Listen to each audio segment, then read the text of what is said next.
जो भी हो, भारतीय खिलाड़ियों का सफर संघर्ष से भरा ही होता है।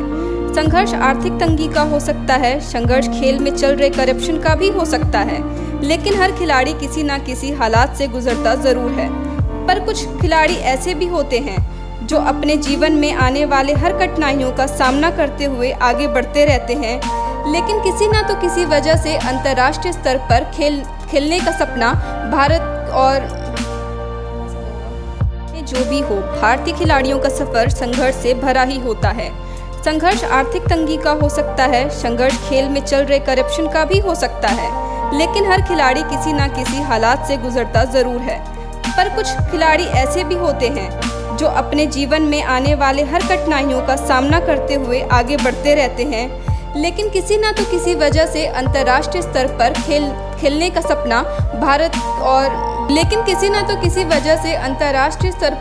का सपना और भारत के लिए मेडल लाने का सपना जल्दी पूरा नहीं हो पाता। इसके बावजूद भी वो लगातार मेहनत करते रहते हैं और उन्हीं खिलाड़ियों में से एक खिलाड़ी कुलदीप बेनीवाल भी हैं, जिनका सपना है कि वे भारत के लिए मेडल लाएं। आरएसएन एक्सप्रेस की टीम चूली बागड़ियान पहुंची और वहां पर कुलदीप बेनीवाल से बातचीत की। नमस्कार, आप देख रहे हैं आरएसएन एक्सप्रेस। इस समय हम लोग चूली बागड़ियान में मौजूद हैं, जो कि आदमपुर के अंतर्गत आता है, और हमारे साथ अभी कुलदीप बेनीवाल, जो कि एक स्पोर्ट्स पर्सन है और आर्मी में भी हैं, वो मौजूद हैं। आइए उनसे कुछ बातचीत करते हैं, जानते हैं कि उनका जो ये खेल का सफ़र कहाँ से शुरू हुआ, कहाँ तक का है, और इनका ये आर्मी में आने तक का सफ़र कैसा है और क्या क्या कठिनाइयों का इनको सामना करना पड़ा। तो पहले तो मैं आपसे ये जानना चाहूँगी कि आप किस स्पोर्ट्स में हैं? सबसे पहले सबको राम राम। मैं फुटबॉल प्लेयर हूँ और मैं 2002 से गांव में खेलना स्टार्ट किया था मैंने। तो आपको किस चीज़ से मोटिवेशन मिला, आपको किस चीज़ से प्रेरणा मिली कि आपको फ़ुटबॉल ही खेलना चाहिए? आपने मतलब क्या सोच के ये स्पोर्ट्स आपने चूज़ किया? मेरे गांव में मतलब फुटबॉल है, और ये जो मेरे भैया हैं, बड़े भाई हैं, मेरे बड़े पापा का लड़का हरपाल बेनीवाल, ये फुटबॉल खेलता था, तो यही ले जाना स्टार्ट किया था इसने मुझे गांव में खेलना। और फिर मेरे को धीरे धीरे इंटरेस्ट आने लग गया। फिर कोच थे देवेंद्र बेनीवाल, वो प्रैक्टिस कराता था जूनियर टीम को, तो वहाँ से मुझे मोटिवेशन मिला और वहाँ से मैंने स्टार्ट किया। तो जैसा कि हम सभी को पता है, आप भी जानते हैं कि इंडिया में फ़ुटबॉल अगर देखें तो शायद वो कहीं ना तो कहीं अभी भी ये स्पोर्ट्स पीछे है बाकी कंट्री के कंपैरिजन। तो किस कठिनाइयों का आप लोग को सामना करना पड़ा है इस क्षेत्र में? देखो, फुटबॉल हमारा इंडिया में बहुत पीछे है, लेकिन कठिनाइयाँ तो हर गेम में आती है। लेकिन मैं एक छोटे से परिवार से हूँ, गरीब घर से हूँ, तो मेरे मम्मी पापा ने मेरे लिए बहुत कष्ट झेले हैं, बहुत कुछ किया है, सेक्रीफाइस बहुत कुछ किया है, मैंने भी बहुत सेक्रीफाइस किया है, लेकिन मैंने कभी हार नहीं मानी। मैं अपने भगवान, अपनी मेहनत पे हमेशा विश्वास करता था। 2002 में मैं खेलना स्टार्ट किया, 2003 में मेरा स्टेट में मेडल पड़ा, नेशनल में खेला। उसके बाद sports authority of India Chandigarh में मेरा सिलेक्शन हो गया था, तो वहाँ पे मेरा रहना, खाना पीना, हॉस्टल में सब फ्री था, तो वहाँ से फिर मैंने पीछे मुड़ा नहीं दोबारा। उसके बाद 2006 में मैं हरियाणा यंग क्लब हिसार में 1 साल खेला। उसके बाद कोर ऑफ सिग्नल का एक संस्था है, आर्मी बॉय स्पोर्ट्स कंपनी, उसमें एक पापा ने पेपर कटिंग देखा था कि वहाँ पे ट्रायल है, तो वहाँ पे मैंने ट्रायल दिया जाके, तो 2007 में मेरा वहाँ सिलेक्शन हो गया था। उसके बाद जो कुछ भी था सब आर्मी के अंडर में था मेरा, और 2011 में मैंने कोर ऑफ सिग्नल ज्वाइन किया। जी, तो आर्मी में सबको पता है कि कितनी टफ़ ट्रेनिंग होती है, उनका जो काम होता है कितनी मेहनत वाला होता है। तो आर्मी के साथ बने रहने के साथ ही साथ आप स्पोर्ट्स में भी हैं, तो ये चीज़ें आप कैसे मैनेज कर पाते हैं? देखो जी, मैं स्पोर्ट्स कोटे का भर्ती हूँ। जब तक हमारा जैसे कोर ऑफ सिग्नल का सेंटर टीम था तो इतना मुश्किल नहीं था, क्योंकि सिर्फ मेरा काम था प्रैक्टिस करना और उसके अलावा मेरा कोई काम नहीं था। लेकिन 2019 में जब हमारी टीम टूट गई कोर ऑफ सिग्नल की, उसके बाद मैं यूनिट पोस्टिंग आया। मेरी यूनिट है 23 IDSR रांची में। वहाँ आने के बाद वहाँ पे टीम भी नहीं है, और पता है फुटबॉल एक टीम वर्क है, तो मैंने अकेले मेहनत की है। यहाँ मैंने अभी जो मैंने 2019 से लेकर अभी जो मैंने वो किया ना, यहाँ पे मैंने बहुत टफ़ सिचुएशन से निकल रहा हूँ मैं अभी हाल फिलहाल। क्योंकि देखो, इंडियन आर्मी में बहुत वो है, काम है, बहुत मतलब टफ़ शेड्यूल है। फिर भी मैं मेरे ऑफिसर्स का और मेरी यूनिट का मैं बहुत धन्यवाद करता हूँ कि उन लोगों ने मेरे को छोड़ के रखा। देखो ड्यूटी वगैरह भी सब देना पड़ता है क्योंकि अब मैं जॉब कर रहा हूँ यूनिट में, वो मैं टीम में नहीं हूँ, लेकिन फिर भी मैंने कभी प्रैक्टिस नहीं छोड़ी। चाहे मुझे रात में टाइम निकालना पड़े, चाहे कभी भी टाइम निकालना पड़े, मैंने अपनी प्रैक्टिस नहीं छोड़ी, क्योंकि मैंने एक अपना गोल सेट करके रखा है। मैं चाहता हूँ मैं इंटरनेशनल खेलूँ। इंडियन आर्मी में ऐसा कोई प्लेयर नहीं है टीम गेम में जो इंडियन आर्मी में होते हुए भी इंटरनेशनल खेला है। तो ये एक मेरा गोल सेट कर रखा है मैंने कि मुझे वहाँ जाना है। और मैं वास्को स्पोर्ट्स क्लब का बहुत धन्यवाद करता हूँ कि उन लोगों ने मुझे ये अपॉर्चुनिटी दी है। तो मतलब आपको ऐसी क्या चीज़ है जो कि आपको मोटिवेट करती है कि आर्मी के साथ जुड़े रहने के बाद भी आप स्पोर्ट्स में नाम कमाना चाहते हैं, इंडिया के लिए खेलना चाहते हैं? मेरा मोटिवेशन तो मैं खुद ही हूँ। मैं खुद को खुद से मोटिवेट करता हूँ और मेरे मम्मी पापा का ये सपना है कि हाँ हमारा लड़का इंडिया खेले, क्योंकि मुझे जब भी मेरा एक ड्रीम ही ये बन गया कि मुझे इंडिया खेलना ही खेलना है। यही मेरा ड्रीम है, यही लेके मैं चलता हूँ हमेशा। देखो बहुत कठिनाइयाँ भी आती है, सब कुछ होता है, लेकिन मैंने कभी हार नहीं माना, क्योंकि मेरे पापा मुझे बहुत मोटिवेट करते हैं, मेरा भाई मुझे बहुत मोटिवेट करता है। तो यही है मेरा कि मुझे बस एक इंडिया खेलना है। देखो जॉब कर रहा हूँ, मुझे जॉब मिली हुई है, लेकिन मैंने हार नहीं मानी, क्योंकि मेरा जब मैंने खेलना स्टार्ट किया था, जब मुझे पता लगा कि फुटबॉल ये चीज़ है, तब से मेरा एम यही है कि मुझे इंडिया के लिए खेलना है। तो जैसे कि सरकार है वो जितने भी लोग ओलंपिक से आए हैं, टोक्यो ओलंपिक से या पैरा ओलंपिक से आए हैं, तो सरकार उनके लिए कोई ना तो कोई स्कीम निकाल रही है कि उनको एडवांस में, जैसे मनोहर लाल खट्टर है सीएम जो हरियाणा के हैं, उन्होंने ये भी स्कीम निकाली कि जितने प्लेयर हैं जब वो क्वालिफाई करते हैं ओलंपिक्स के लिए तो उन्हें 5 लाख एडवांस दिया जाएगा, और उन्हें गवर्नमेंट जॉब देने की बात भी सरकार कर रही है। तो आपको क्या लगता है कि अभी सरकार ने जो ये कदम उठाया, वो सरकार तो हालांकि ये कदम बहुत पहले से उठाती आ रही है, जो भी स्पोर्ट्स पर्सन है उनके लिए कोई ना तो कोई स्कीम निकालती है, जो भी ओलंपिक्स में जीत कर जो खिलाड़ी आते हैं। तो आपको क्या लगता है कि सरकार को बाकी खिलाड़ियों के लिए भी और क्या क्या चीज़ें करनी चाहिए, क्योंकि बहुत सारे खिलाड़ी हैं अभी जो निचले स्तर से शुरुआत कर रहे हैं, तो उस चीज़ के लिए उन खिलाड़ियों के लिए सरकार को क्या क्या कदम उठाने चाहिए?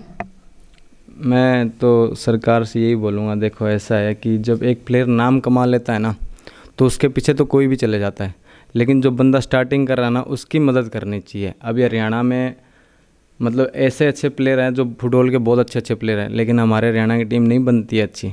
क्यों नहीं बनती है वो सबको पता है। जो सिलेक्शन कमेटी में है उनको पता है कि क्या हो रहा है यहाँ पे हरियाणा में। मुझे लगता है कि स्पोर्ट्स जैसे हमारे कुश्ती, हमारा जैसे गेम है, गढ़ है हरियाणा, कुश्ती हो गया, कबड्डी हो गया, लेकिन मैं ये चाहता हूँ कि हरियाणा में भी फुटबॉल के बहुत अच्छे प्लेयर हैं, तो फुटबॉल को भी बढ़ावा देना चाहिए, क्योंकि फुटबॉल एक वर्ल्ड का सबसे ब्यूटीफुल गेम है। मैं ये नहीं बोल रहा और गेम, सब गेम अपनी जगह अच्छे हैं, लेकिन मैं चाहता हूँ कि हरियाणा में भी फुटबॉल हो, जिसकी वजह से नाम हो अपने हरियाणा का। तो आपके हिसाब से सरकार को, और जैसे जो बहुत सारे गेम हैं, बहुत सारे स्पोर्ट्स हैं जो कि लोग उसमें ज़्यादा इंटरेस्टेड नहीं होते हैं। क्रिकेट में हालांकि आपको भी पता है, सबको मालूम है कि जितने लोग हैं उनकी जो रुचि होती है वो क्रिकेट की तरफ चली जाती है।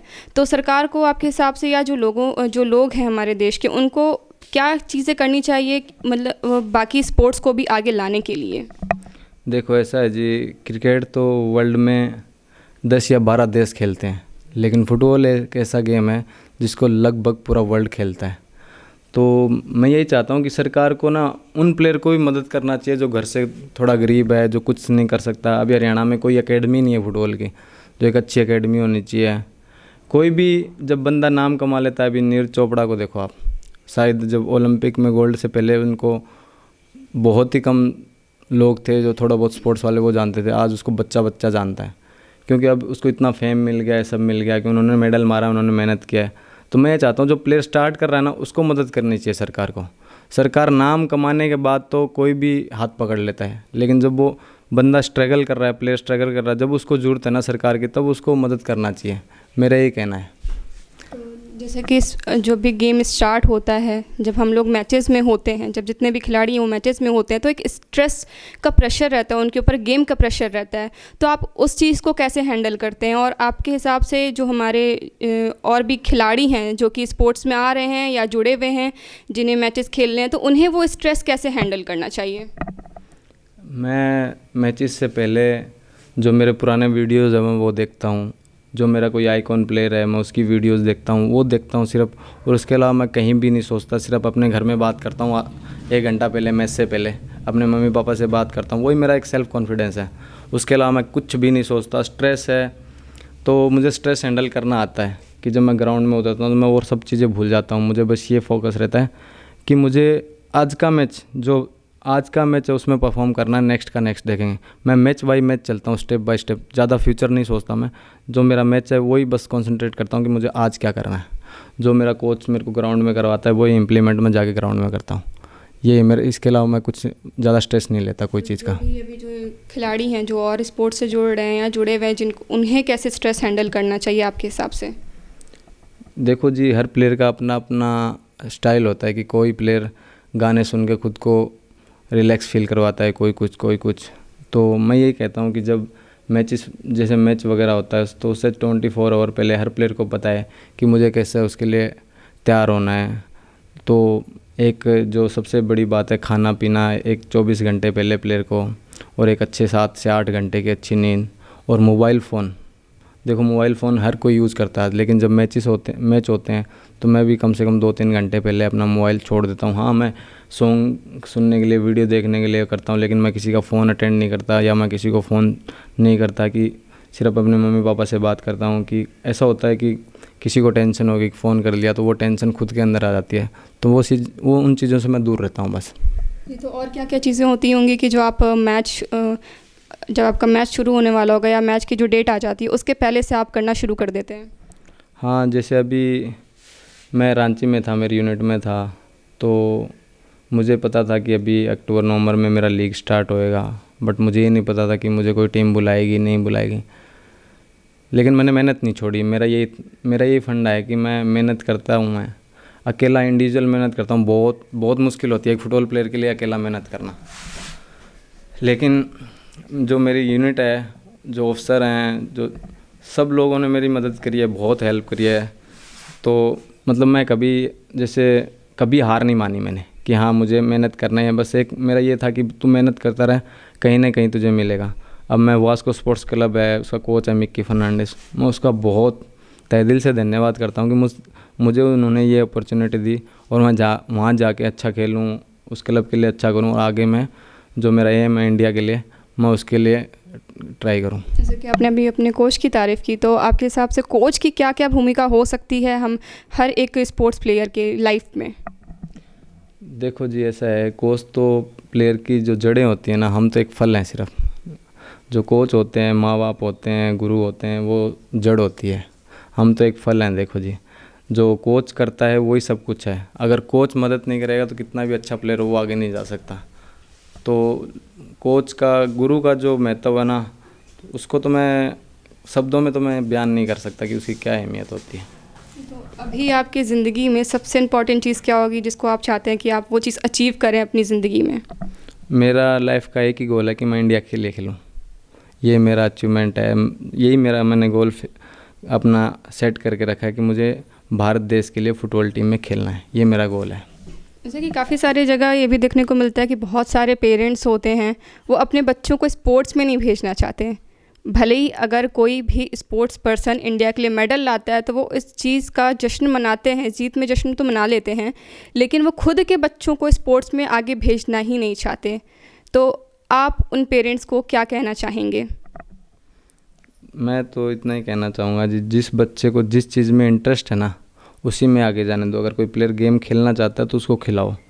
देखो हमारे देश की मतलब मॉम डैड है, उनकी क्या सोच है कि हमारा बच्चा अगर कोई गेम खेल रहा है तो वो चाहते हैं कि मतलब आज खेलना स्टार्ट किया और 1 साल में मेडल आ जाए। तो मेडल के लिए तो 15-15, 20-20 साल लग जाते हैं प्लेयर को, तो रिज़ल्ट नहीं मिलता 1 साल में, 2 साल में। तो पेरेंट्स जो खिलाते हैं वो भी हटा लेते हैं कि नहीं तू कुछ नहीं कर रहा। तो मैं यही चाहता हूँ, जो पेरेंट्स अपने बच्चे का जिस चीज़ में इंटरेस्ट है ना, उसको वो चीज़ करने दो। प्रेशर मत डालो, हाँ उसको मोटिवेट करो, प्रेशर मत डालो। अब मैं भी 2002 से लेके अब 2021 हो गई, 19 साल की मेरी मेहनत है। मैं भी नहीं खेला अभी तक इंडिया, लेकिन मैंने हार नहीं मानी। मतलब मेरा ये गोल मैंने फिक्स करके रखा, 19 साल में कोई भी अच्छा प्लेयर कोई भी प्लेयर होता है वो खेल लेता है जो उसका, लेकिन मैं अभी तक नहीं कर पाया वो चीज़। अब मुझे नहीं पता मैं क्यों नहीं कर पाया, मुझ में कमी है या मुझे वो जो एक सीढ़ी मिलती है चढ़ने की वो नहीं मिली।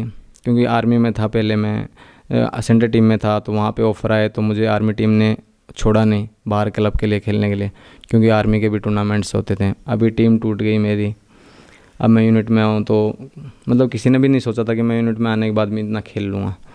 लेकिन मैं मेरे ऑफिसर्स का यही धन्यवाद करता हूँ कि मतलब यूनिट में आने के बाद भी उन लोगों ने मेरे को छोड़ के रखा है और मैंने अपनी मेहनत जारी रखी और आज मैं यहाँ पे हूँ। और मैं कोशिश करूँगा यहाँ से आने वाले 1-2 साल में मैं इंडिया के लिए पक्का खेलूँ। जितने भी दर्शक ये देख रहे हैं या जो भी हमारे युवा खिलाड़ी हैं हरियाणा के खासकर, उनसे आप क्या कहना चाहेंगे? मैं सबसे पहले तो यही कहना चाहूँगा कि डिसिप्लिन बहुत ज़रूरी है। स्पोर्ट्स के अंदर डिसिप्लिन बहुत ज़रूरी है और जो नशे पत्ते हैं उनसे दूर रहे। मोबाइल फ़ोन एक ऐसी प्रॉब्लम है, मोबाइल फ़ोन यूज़ करो, हर चीज़ यूज़ करो लिमिट में, बट जो मेहनत है ना वो कभी नहीं, कि आज मूड नहीं है, आज ऐसा नहीं है। मैं इस चीज़ को नहीं मानता कि कभी कभी प्लेयर बोलता है कि मेरा आज मूड नहीं है, लेकिन नहीं, मैं नहीं मानता, मेरा भी मूड नहीं होता है। मैं ग्राउंड में जाता हूँ, अगर मैं 2 घंटे भाग दौड़ भी कर रहा हूँ तो कुछ नहीं तो कम से कम मेरा स्टेमिना तो डेवलप हो रहा है। बेशक मैं टेक्निकली नहीं, क्योंकि मैं माइंड सेट नहीं है, टेक्निकली नहीं सीख पा रहा हूँ, बट मैं अगर 2 घंटे ग्राउंड में खड़ा हूँ तो मुझे स्ट्रेंथिंग मिल रही है, मुझे स्टेमिना मिल रहा है, वो तो हो रहा है। तो मैं ये चीज़ नहीं मानता कि मूड नहीं है, आज मैंने बहुत कर लिया, ऐसा कुछ नहीं है। जितना हार्ड वर्क जितना करोगे उसका फल पक्का मिलेगा, जल्दी नहीं मिलेगा बट एक दिन पक्का मिलेगा हार्ड वर्क का फल। जी, तो आप हरियाणा सरकार से क्या कहना चाहेंगे? मैं हरियाणा सरकार से ये गुजारिश करता हूँ कि जैसे प्लेयर जीत के आने के बाद जो आप उनके लिए जो भी दे रहे हो, उनका मान सम्मान कर रहे हो, तो मैं यही कहना चाहूँगा जो प्लेयर बनना चाह रहा है ना उनके लिए भी कुछ मदद करनी चाहिए सरकार को। अभी हरियाणा में फुटबॉल के बहुत अच्छे प्लेयर हैं, बहुत अच्छे प्लेयर हैं, बट जब सीनियर नेशनल के लिए टीम जाती है, हम जैसे मैं तो बाहर ही रहा हूँ, मैं हरियाणा में रहा नहीं हूँ, तो हमें सुनने को मिलता है भाई हरियाणा ने क्वालिफाई नहीं किया, तो हमें बहुत बहुत बुरा लगता है। कितने अच्छे जो भी सिलेक्शन होते हैं तो वो फेयरलेस होना चाहिए, जिस प्लेयर के पास क्वालिटी है उसी को सिलेक्शन मिलना चाहिए। ये नहीं है कि भाई आज इसका फ़ोन उसका आ गया, उसका फ़ोन इसका सिलेक्शन कर दो। हरियाणा में बहुत अच्छे फुटबॉल के प्लेयर हैं, लेकिन नेशनल में जाती है तो क्वालिफाई भी नहीं कर पाती है फाइनल राउंड के लिए। जी।